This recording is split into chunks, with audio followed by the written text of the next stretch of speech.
Okay, this is Zoran Zero. I just, like with the election stuff coming on, I just really felt the need to make this video because of the point of view of all these people on both sides, and I haven't really seen this argument brought up yet.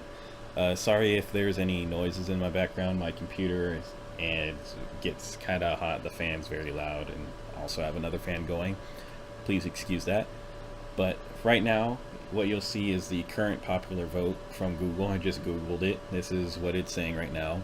And there's so many people out there that are upset by the Clinton losing, but gaining the popular vote, and Trump winning, but he won the electoral college, but losing the popular vote. As you can see here, 60,375,951 or 61 votes. And then Clinton got 61,047,207 votes. And if you notice all the states, I counted them up earlier. Clinton got 20, I believe 20 to 21, counting if you count Maine because it's red and blue, and Trump got 29, 30 if you count Maine. If you took away Maine, it's just 29, and then 20 for Clinton. And a lot of these people are like, and I think they're still getting Michigan in. I think that's why it's still blotted out. But if a lot of people aren't that are complaining about the Clinton won the popular vote, so we need to change it. Clinton needs to be president. Clinton needs to be president. Clinton needs to be president. What they fail to understand that Clinton got the popular vote in the state, but she did not get the popular vote of America. More of America voted for Trump than Clinton. More people, yes, voted for Clinton, but more of America voted for Trump. And here's the thing. If we went by popular vote, the only states that would matter would be California and fucking New York. And basically, it would be the West Coast and East Coast would be the only places that mattered, and Texas. Those would be California, Texas, and New York would be the number one places people would go to get votes because those have so many people in them. And that's where that's where she got all her popular from. And like, if you notice, if you follow with me on all these numbers, you notice that Trump didn't really win by that much. I don't think any of his wins were over I don't think he ever won anything over 1 million votes. I think the closest he got to was like 900,000, but none of his wins are over, like, look at all this. All of his wins, none of them are over 1 million. None of them are over 1 million. I think the closest one is this one right here, Texas, and that's actually closer to 800,000 now that I look at it again. But look at the two most populated places that Hillary won, which is California and New York. Now let's go to California. Look, this actually was lower when I looked at it a few days ago, and she was only up by like a 2 million lead. Now she's nearly a 3 million lead ahead of him in California, in that one state. So that's a lot. That's where, and she's about almost 1 million ahead of him, and that you can tell from like basically that state alone that's why. And then the other one was New York, I believe. And if you go down to New York, look, she beat him by close to 2 million here, over 1 million.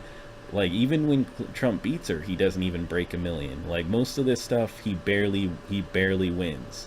He doesn't really win by that much. But the reason she got a popular vote was because of California and New York. That's the truth of it. And it's extremely unfair to everybody else in the country that you would say that just because she got more votes in the heavily populated states, that she deserves to be the president. That's extremely unfair, and that's like the basic principle of why the Electoral College was even created, so that the heavily populated states couldn't just overrun the small states, so that everybody would have some sort of voice in the election. If by going against this and by trying to flip the vote over, you are telling everyone that you don't care about their voice. You don't care what they have to say in the election. You don't give a crap about them. Whereas you were asking these people to do the very same. You were asking these people to do to accept the vote if it didn't go in their favor. Now that it didn't go in your favor, you're pissing and moaning about it. And let's just be honest, Clinton did not win by that much when it comes to popularity. Let me see what I was to do. Past popular votes. U.S. election, and okay, look, go to Wikipedia. Like the last one was Control F, 2012. Let's look at that. Barack Obama. He had six. Let's see. He had the.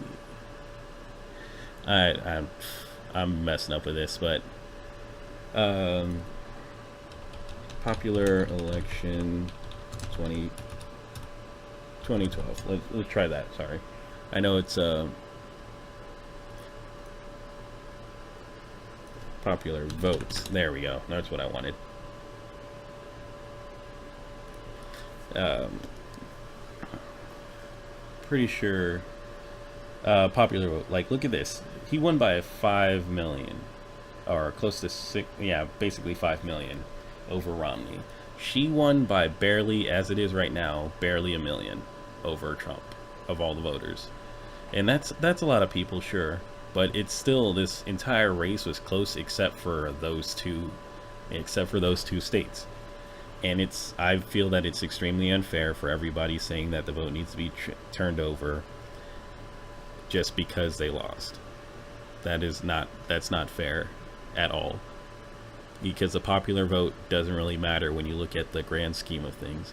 The reason the electoral college is the thing that makes or breaks the election is because that's the thing that provides the most representation for each state. Otherwise, why even have these states in there? Why just take every state out except California, Texas, and New York, and those would be the only three states deciding who the president was. That's just what it is.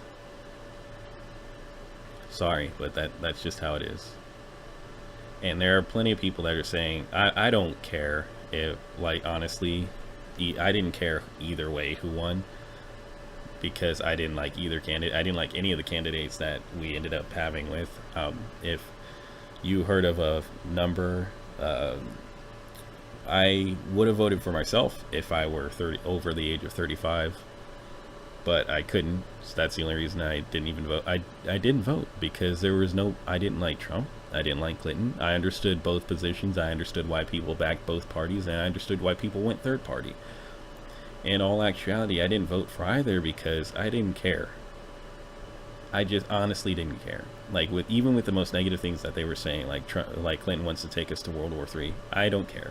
If she did that, to be honest, I think our country needs to go through another very bad war, so that people will understand and come together. Because like with huge wars like that, people gain perspectives that they didn't normally have, and then people are more willing to come together. And with all the divisiveness in our country right now, yes, I would have cared. I wouldn't have wanted to die in the war, and I don't really want people to die, but I understand that war would bring us all together. With Trump, people are afraid that he's going to be tougher on immigrants, and here's the key thing: he wants to be tougher on illegal immigrants, not regular immigrants. If you got here legally, you should be okay. If you're here illegally, you're the person that needs to worry. Like, realistically, yeah, you need to worry. And all these people that saying that there are plenty of illegal immigrants that come over here that aren't criminals, technically you're wrong, because the whole part of being an illegal immigrant is the illegal part, which makes you a criminal. You break the law when you illegally go into another country.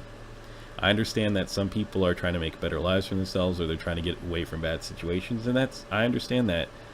But at this point, it's hard to have sympathy for people outside our country when our own country's not doing very well. I feel like we need to focus. I'm not saying don't let people come here and shut ourselves off from all the world, but I feel like America is just too far out there, that we need to step away from the world platform for a bit and work on ourselves. But yeah, anyway, this video's kind of got on a rambling side. I just wanted to come here and talk about the reason why the popular vote didn't really matter as much as you think it did, because this used to be like 4 million, and then it went up like to 5 million. Now it's up to 6 million. That's where the popular vote's coming from. It's coming from California and New York, the places where she overwhelmingly got a majority of the votes and that are heavily populated areas. So you don't really have a leg to stand on that, because if it was saying that if these votes, the popular votes, were coming from other states that were closer together, then yeah, you'd have a point. But all these popular votes are coming from states that she already won. It doesn't help her at all. It doesn't change anything because it's coming from a place that she's already won. And it's unfair to all the other states, especially the smaller ones that did vote for Trump, or that went to Trump. It's unfair to them. And then all you people being violent over it. I'm pretty sure plenty of those people are just using the excuse to do violence. And to all of you out there, please calm yourselves. Please just try to do your best to unite each other. And you understand that you still have power. You still are able to be out there. And if Trump actually does, when he actually becomes the president, because he's just the president-elect right now, he's not even the president yet. You have the ability to go, when he starts doing something that you actually do find bad and terrible. You have the ability to go out there, to peacefully protest, and to do what you have options to stop him from doing bad things. They're out there. He can't just go walk into the presidential office, sit down and press a button and kill whoever he wants, or write laws wherever he wants them. You need to just be more aware of what he's doing. If you're really that scared of what Trump will do in office, what you need to do is follow what he's doing. Be more aware of what happens in your government, and find out the ways that you can influence your government to make the correct change, and get people that are like-minded to you to help you do that. And try to reach compromises, and try to find peaceful ways to get what you need done. Because here's the thing: when you do these bad things, when you start committing violence against other people, when you start punching people, when you start doing bad things, and then you justify it because, oh, that guy's a Trump supporter, he must be racist, so it's okay for me to pull him out of his car, this elderly gentleman, pull him out of his car and steal his stuff and beat him down. Oh, it's okay for me since that student's a white student who voted for Trump, he's definitely racist. It's okay for our entire classroom to jump on him and break his leg. That's not what you do. When you start justifying bad actions, it's easier to do the next bad action to justify things, and the next bad action, and the next bad action, and it just gets easier and easier to do bad things. Why do you think terrorists blow themselves up? Because they feel justified in doing it.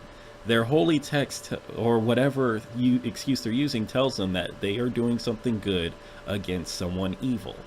Whenever you use a quote-unquote good excuse to do something bad to other people, that's what you are doing. You are in the same mindset that terrorist is in, because you believe that what you're doing is good because that person is bad. And that's not the correct thing to do. It's not. It's just not. I understand in certain situations things happen, but if you are unless someone has attacked you, there's no reason for you to physically assault them. I don't care, it doesn't matter if someone is saying the most racist, vile things at you, unless the best thing to do is to get out of that situation and leave. Unless they attack you, there's no reason to attack them. Remember the old tale: sticks and stones may break my bones, but words will never hurt me. If you let the words get under your skin, then you're going to start trying to justify doing something bad. And don't do that. Don't justify your bad actions. If you're going to do something bad, you need to accept that what you're doing is bad. And that's all I really have to say. And to wrap it up is with that. Don't justify bad actions. I prefer if you didn't do them, especially just don't justify them, because what you're doing is bad. And just follow the government and figure out what you need to do to make sure your voice is heard. That's it for me, and that's just another perspective from somebody who's basically a nobody.